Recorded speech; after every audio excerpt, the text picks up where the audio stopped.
Here I am at the gym again. I wanted to make this video about, I guess, my routine, my routine, back routine, I guess, because people were asking, they were genuinely curious. So if you're one of the two that were curious, I guess this video is for you. I'm just trying to find a decent place to actually sit and talk. Ooh, there's a ditch. But yeah, anyway, so I'm just gonna film myself like a douche.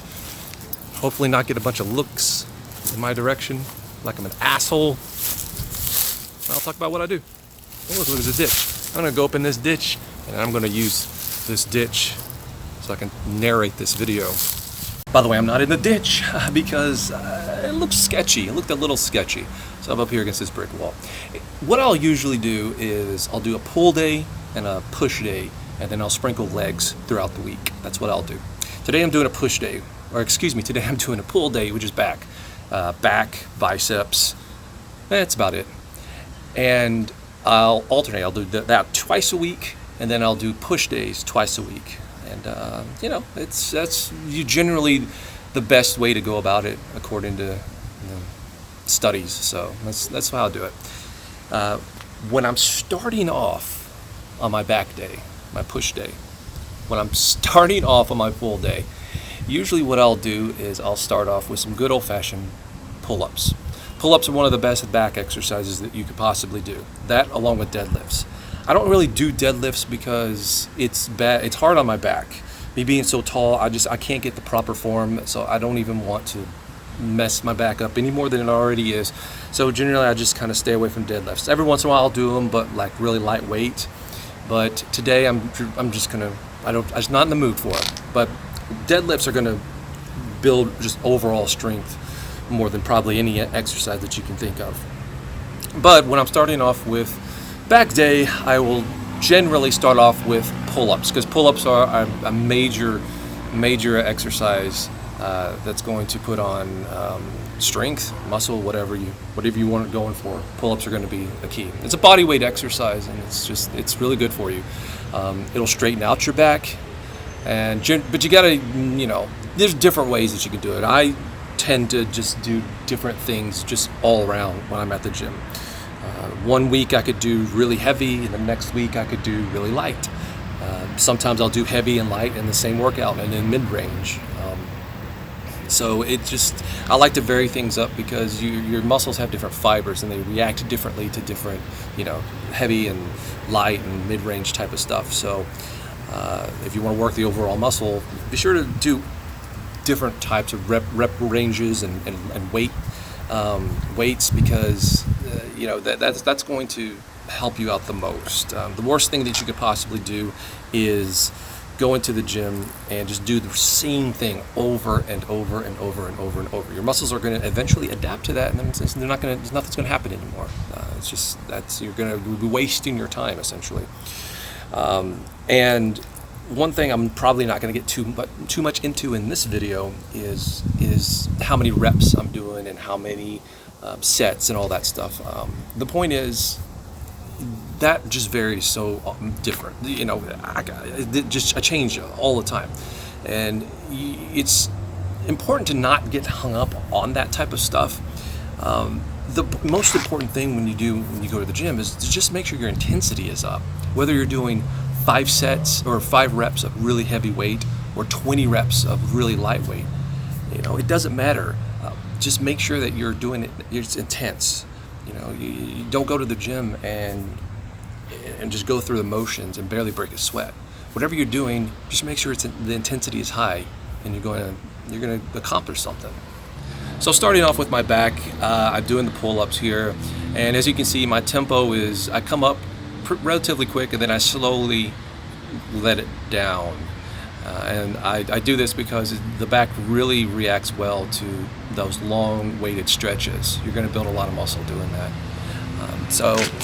And then also I'll just hang from the bar, just hang there when I'm done a lot of times on my last set, and just really get a good stretch.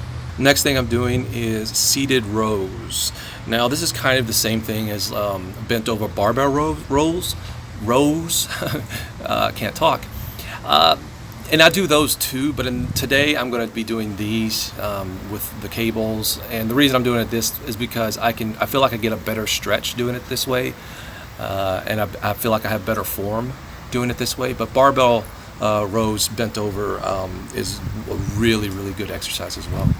Next up are the rings, and I don't know what you would call this, but I call them the rings. And what I'm doing here is basically pulling myself up by bringing my arms out from my body. Now this is going to really work behind the shoulders, the shoulder blades, the scapula, that type of area, which is really good, a really, really, really good exercise if you have shoulder issues or are sitting in front of the computer all day hunched over. This is really, really going to do wonders to combat that. Next up we have the straight arm pull down. Now this is one of the best isolation back exercises that you can do. And it really helps strengthen the scapula area, the area around your shoulder blades, and it will help you also just help with your posture and stuff. So it's a good one to do. And a lot of times when I'm near the end of my back workout, I will just do, for good measure, some pull downs on the cable. It allows me a little bit more control and doing the kind of the opposite of what I was doing on the pull-ups. And it also allows me to just kind of static hold it and get a really, really, really, really good stretch. Now these right here are rack pulls. They are kind of like deadlifts, but you're just not coming all the way down. They're really, really mainly focused only really for the upper back, the traps, that sort of thing. So you're going to elicit a lot of growth by doing these, especially if you do really, really heavy, like I'm doing here. This is about 400 pounds almost. I could do more. Now, I'm not saying that because, hey, look at me, I'm thinking I'm awesome or anything. But I have to take it easy because of the way my back is, with the issues that I have with it. I can't go all out with just super, super, super heavy weights because I could potentially injure something back there. So I'm going heavy, but I'm not going all out. And I think this around this weight range is perfect for me.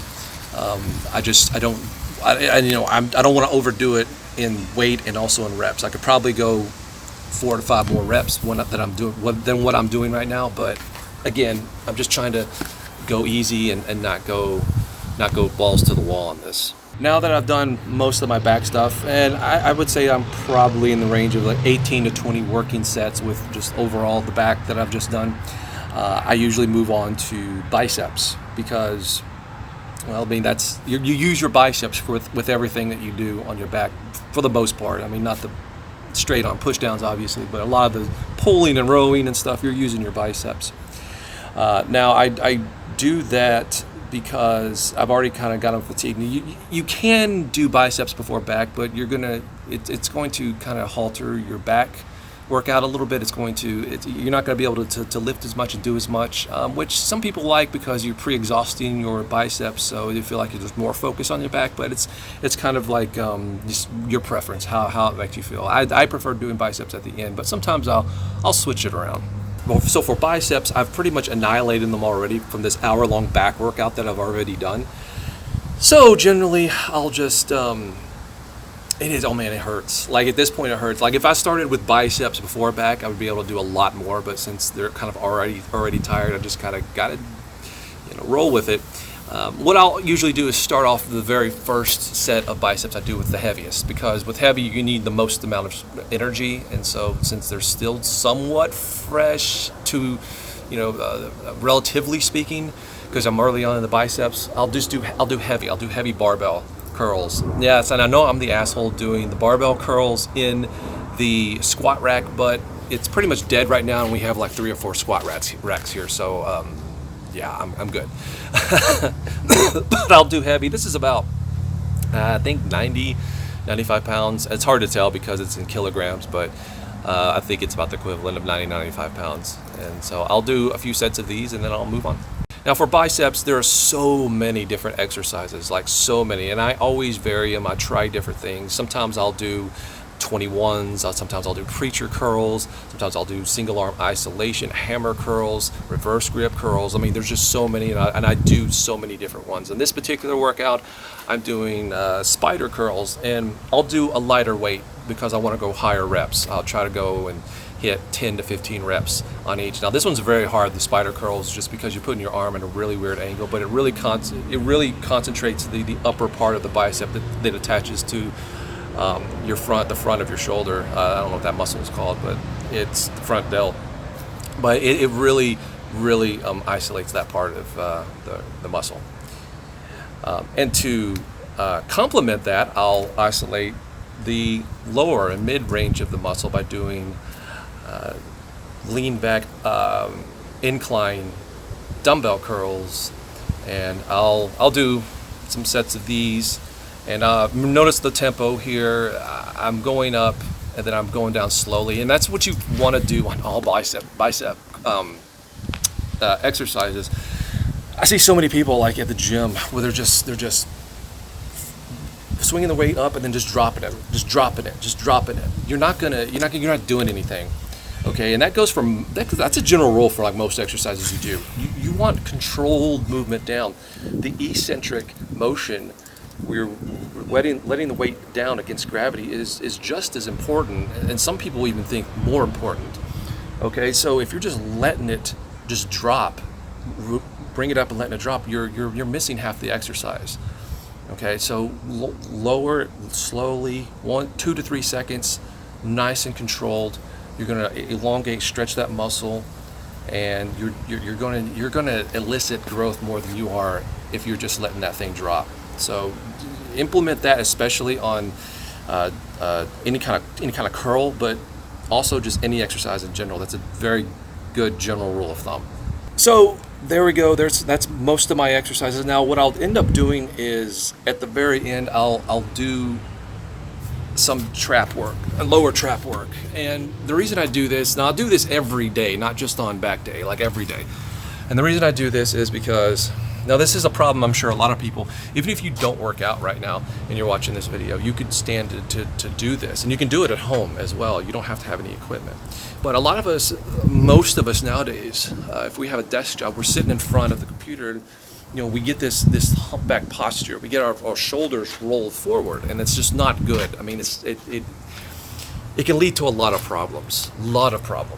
And the best way to combat that is to work out and strengthen your lower traps. And that's basically, just generally speaking, it's mid-back, between around your spine, and in between your shoulder blades, going back down the spine. You want to be able to build those up and strengthen them, because the tighter they get, the more they pull your shoulders back, and that will help correct a lot of postural issues you may have. Now there's tons of different exercises that you can do to do that, and I do different ones. In this particular one, this is a very humbling exercise. You could bench 500 pounds and squat 600, 700 pounds.